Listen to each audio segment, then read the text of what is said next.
तपोवन और कर्णों के आश्रम का वर्णन।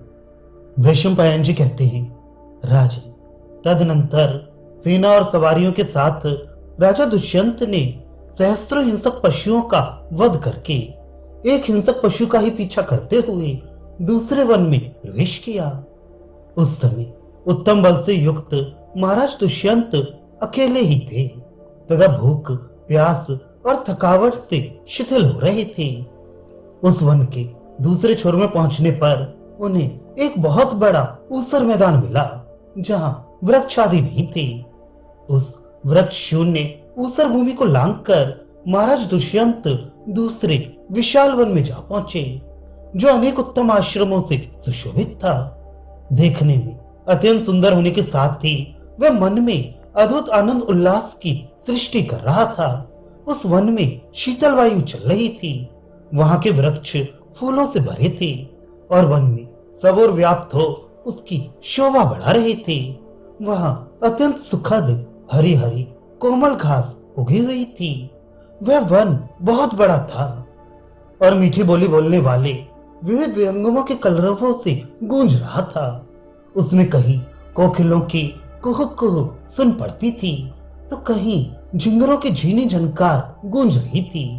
वहां सब ओर बड़ी बड़ी शाखाओं वाले विशाल वृक्ष अपनी सुखद शीतल छाया किए हुए थे और उन वृक्षों के नीचे सब ओर भ्रमर मंडरा रहे थे। इस प्रकार वहां सर्वत्र बड़ी भारी शोभा छा रही थी। उस वन में एक भी वृक्ष ऐसा नहीं था जिसमें फूल और फल ना लगे हों तथा भौरे ना बैठे हों। कांटेदार वृक्ष तो वहां ढूंढने पर भी नहीं मिलता था। सब ओर अनेक अनेक पक्षी चहक रहे थे। भांति भांति के पुष्प उस वन की अत्यंत शोभा बढ़ा रहे थे। सभी ऋतुओं में फूल देने वाले सुखद छाया युक्त वृक्ष वहां चारों ओर फैले हुए थे। महान धनुर्धर राजा दुष्यंत ने इस प्रकार मन को मोह लेने वाले उस उत्तम वन में प्रवेश किया। उस समय फूलों से भरी हुई डालियों वाले वृक्ष वायु के झकोरों से हिल हिलकर उनके ऊपर बार बार अद्भुत पुष्प वर्षा करने लगे।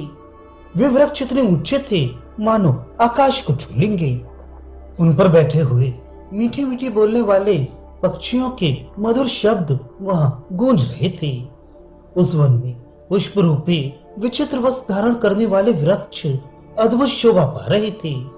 फूलों के भार से झुके हुए उन कोमल पल्लवों पर बैठे हुए मधुलोभी भ्रमर मधुर गुंजार कर रहे थे।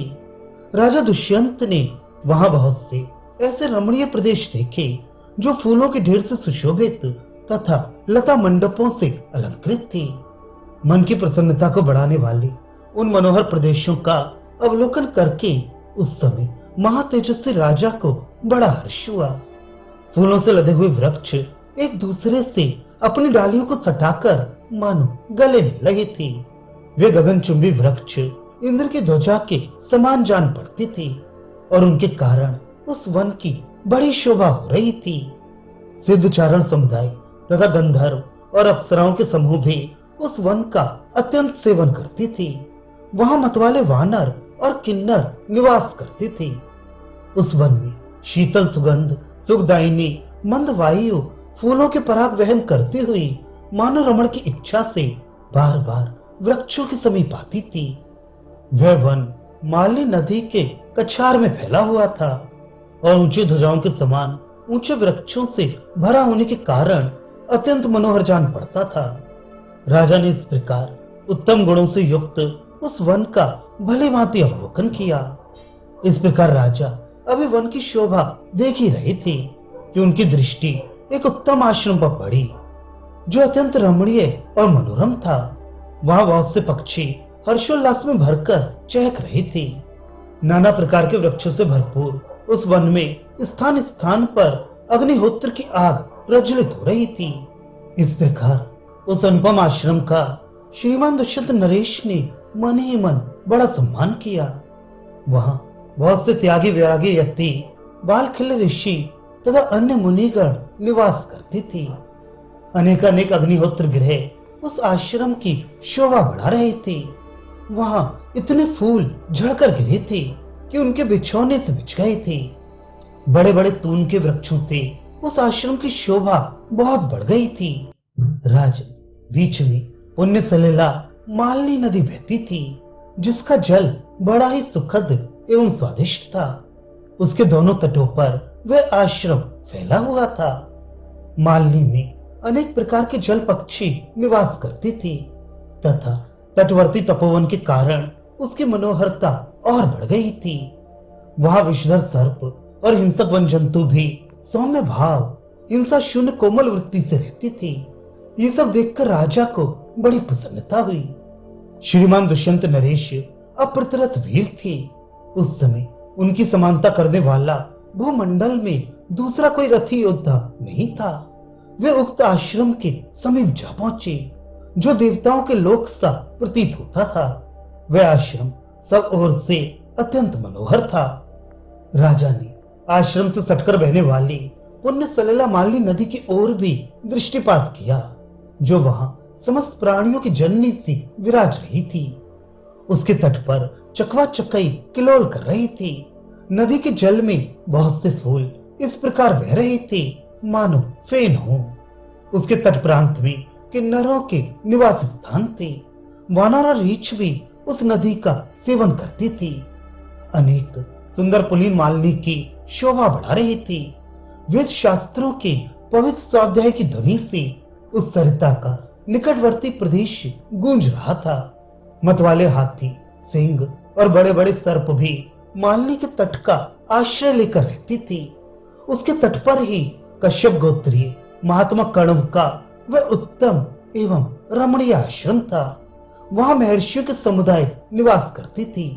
उस मनोहर आश्रम और आश्रम से सटी हुई नदी को देखकर राजा ने उस समय उसमें प्रवेश करने का विचार किया।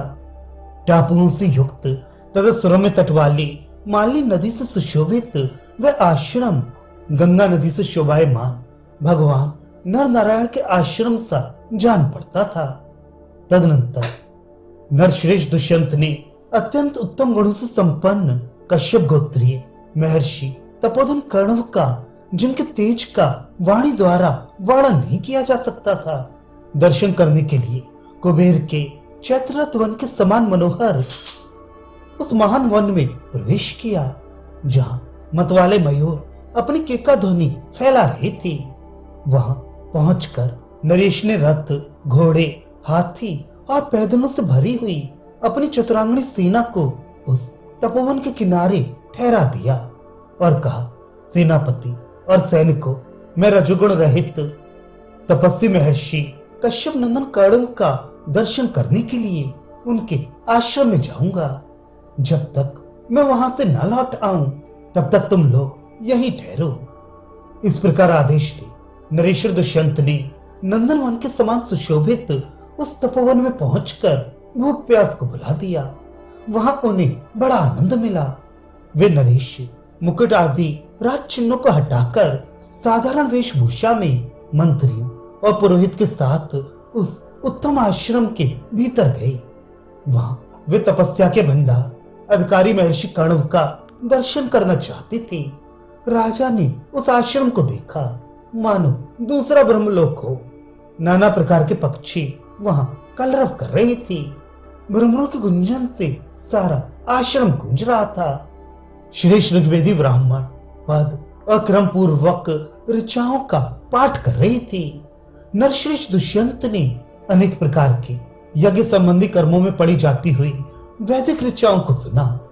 यज्ञ विद्या और उसके अंगों की जानकारी रखने वाले यजुर्वेदी विद्वान भी आश्रम की शोभा बढ़ा रहे थे। नियम पूर्वक ब्रह्मचर्य व्रत का पालन करने वाले सामवेदी महर्षियों द्वारा महामधुर स्वर से सामवेद का गान किया जा रहा था।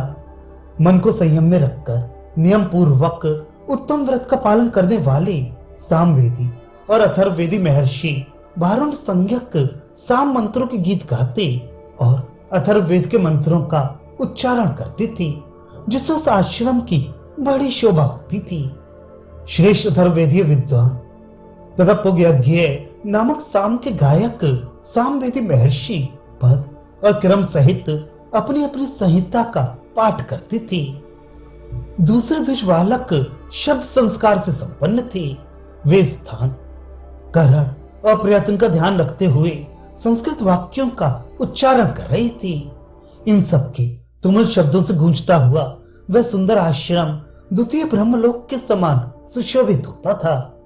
यज्ञ वेद की रचना के ज्ञाता, क्रम और शिक्षा में कुशल, न्याय के तत्व और आत्म अनुभव से संपन्न, वेदों के पारंगत, परस्पर विरुद्ध प्रतीत होने वाले अनेक वाक्यों की एक वाक्यता करने में कुशल तथा विभिन्न शाखाओं की गुण विधियों का एक शाखा में उपसार करने की कला में निपुण, उपासना आदि विशेष कायों के ज्ञाता, मोक्ष धर्म में तत्पर, अपने सिद्धांत की स्थापना करके उसमें शंका उठाकर उसके परिहार पूर्वक उस सिद्धांत के समर्थन में परम प्रवीण, व्याकरण, छंद, निरुक्त, ज्योतिष तथा शिक्षा और कल्प वेद के इन 6 अंगों के विद्वान, पदार्थ, शुभ अशुभ कर्म, सत्य, रज, तम आदि गुणों को जानने वाले तथा कार्य, दृश्य वर्ग और कारण, मूल प्रकृति के ज्ञाता, पशु पक्षियों की बोली समझने वाले, व्यास ग्रंथ का आश्रय लेकर मंत्रों की व्याख्या करने वाले तथा विभिन्न शास्त्रों के प्रमुख विद्वान वहां रहकर जो शब्द उच्चारण कर रहे थे, उन सबको राजा दुष्यंत ने सुना। कुछ लोक रंजन करने वाले लोगों की बातें भी उस आश्रम में चारों ओर सुनाई पड़ती थी। शत्रु वीरों का संहार करने वाले दुष्यंत ने स्थान स्थान पर नियम पूर्वक उत्तम एवं कठोर व्रत का पालन करने वाले श्रेष्ठ एवं बुद्धिमान ब्राह्मणों को जप और होम में लगे हुए देखा। वहां प्रयत्न पूर्वक तैयार किए हुए बहुत सुंदर एवं विचित्र आसन देखकर राजा को बड़ा आश्चर्य हुआ। द्विजों द्वारा की हुई देवालयों की पूजा पद्धति देखकर नृपश्रेष्ठ दुष्यंत ने ऐसा समझा कि मैं ब्रह्मलोक में आ पहुंचा हूं। वह श्रेष्ठ एवं शुभ आश्रम कश्यप नंदन महर्षि कण्व की तपस्या से सुरक्षित तथा तपोवन के उत्तम गुणों से संयुक्त था। राजा उसे देखकर तृप्त नहीं होते थे। महर्षि कण्व का वह आश्रम जिसमें वे स्वयं रहते थे, सब ओर से महान व्रत का पालन करने वाले तपस्वी महर्षियों द्वारा घिरा हुआ था। वह अत्यंत मनोहर, मंगलमय और एकांत स्थान था। शत्रुनाशक राजा दुष्यंत ने मंत्री और पुरोहित के साथ उसकी सीमा में प्रवेश किया।